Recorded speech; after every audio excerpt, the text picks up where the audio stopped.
வணக்கம் நிகிதா. அதான் நீங்கள் குறிப்பிட்டது போல அந்த திட்டம் செயல்படுத்த தடை கிடையாது. அது மட்டுமல்லாமல் அந்த திட்டத்திற்கான விளம்பரங்களில் முதலமைச்சர், அதாவது முதலமைச்சரின் பெயரோ அல்லது வாழும் தலைவர்களுடைய பெயர்களையோ பயன்படுத்துவதற்கு தடை இல்லை என்பதை உச்சநீதிமன்றம் தற்பொழுது உறுதி செய்துதான் உத்தரவினை பிறப்பித்திருக்கின்றார்கள்.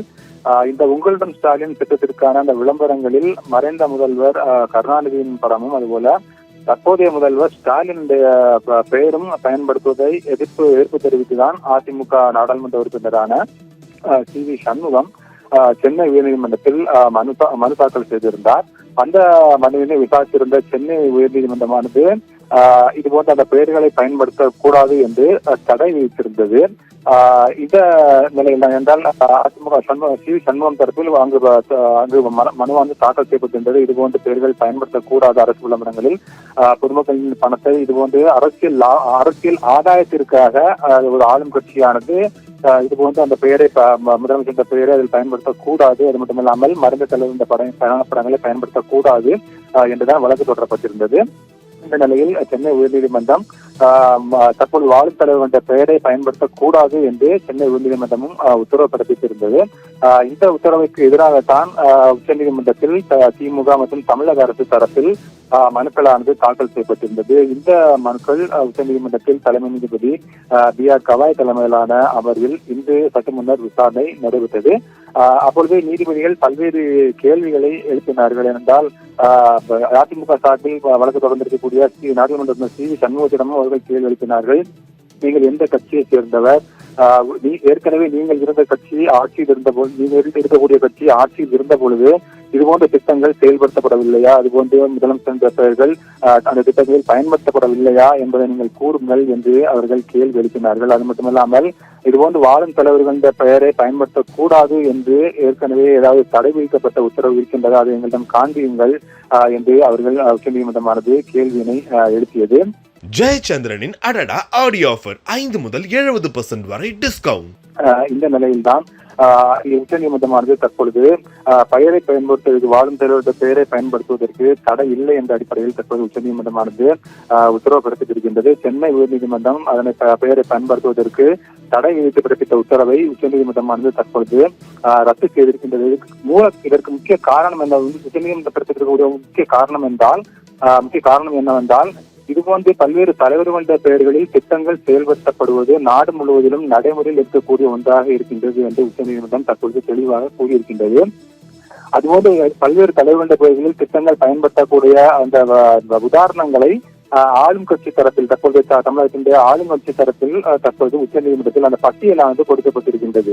அதில் பல்வேறு பகுதிகளில் பல்வேறு அரசியல் தலைவர் பெயர்கள் பயன்படுத்தப்பட்டு இதுபோன்ற விளம்பரங்கள் இடம்பெற்றிருக்க அந்த பட்டியலானது கொடுக்கப்பட்டிருக்கின்றது.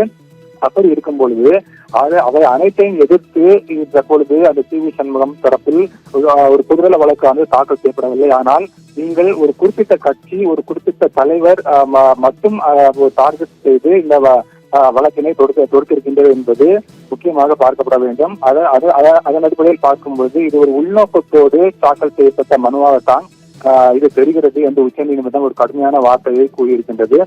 அது மட்டுமல்லாமல் சட்ட நடைமுறைகளை துஷ்பிரயோகம் செய்யக்கூடிய ஒரு மனுவாக இந்த சி.வி. சண்முகம் தொடர்ந்த மனுவானது இருக்கின்றது என்று கூறுகிறார். ஏனென்றால் இந்த மனுவானது தேர்தல் ஆணையத்திடம் அது தொடர்பாக ஒரு மனுவினை கொடுத்திருக்கின்றார்கள் அதிமுக சி.வி. சண்முகம் தரப்பில்.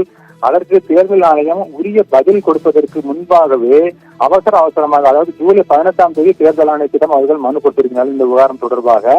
அதற்கு தேர்தல் ஆணையம் உரிய பதிலளிப்பதற்கு முன்பாகவே அந்த தேர்தல் ஆணையம் மனு கொடுத்த 3 நாட்களில் உடனடியாக சென்னை உயர்நீதிமன்றத்தை நாடி இருக்கின்றார்கள். அதுவே முதலில் தவறானது என்று உச்சநீதிமன்றம் தற்பொழுது கூறியிருக்கின்றது. அது மட்டுமல்லாமல் சென்னை உயர்நீதிமன்றத்தை நாடி தேர்தல் ஆணையம் எங்களுக்கு பதிலளிக்கவில்லை என்று ஒரு வார்த்தையும் அவர்கள் சென்னை உயர்நீதிமன்றத்தில் கூறியிருக்கின்றார்கள். அதுவும் மிகவும் ஏற்றுக்கொள்ள முடியாத ஒரு நடைமுறை.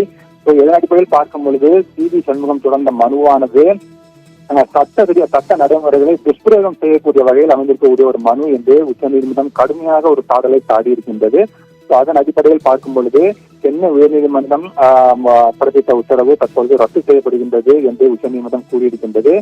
அது மட்டுமில்லாமல் சி.வி. சண்முகம் தொடர்ந்த அந்த உச்சநீதிமன்றம் குறிப்பிட்டபடி அது ஒரு விஸ்வரேகம் செய்து சட்ட நடைமுறை விஸ்வரேகம் செய்து தாக்கல் செய்யப்பட்ட மனு என்று உச்சநீதிமன்றம் கூறியதால் அந்த மனுவையும் தற்போது உச்சநீதிமன்றம் தள்ளுபடி செய்கின்றது. அது மட்டுமில்லாமல் 10 லட்சம் ரூபாய் அபராதம் விதிக்கப்படுகின்றது. அந்த அபராதத்தை தமிழக அரசிடம் அவர்கள் சி.வி. சண்முகம் தரப்பு செலுத்த வேண்டும்.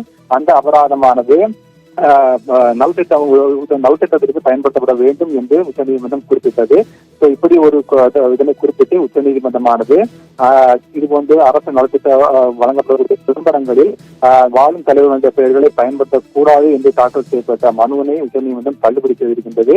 அது மட்டுமல்லாமல் சென்னை உயர்நீதிமன்றம் அதனை வாழும் தலைவர்களுடைய பெயர்களை அரசு நலத்திட்ட விளம்பரங்களில் பயன்படுத்தக்கூடாது என்று பிறப்பித்த உத்தரவை உச்சநீதிமன்றம் ரத்து செய்திருக்கின்றது.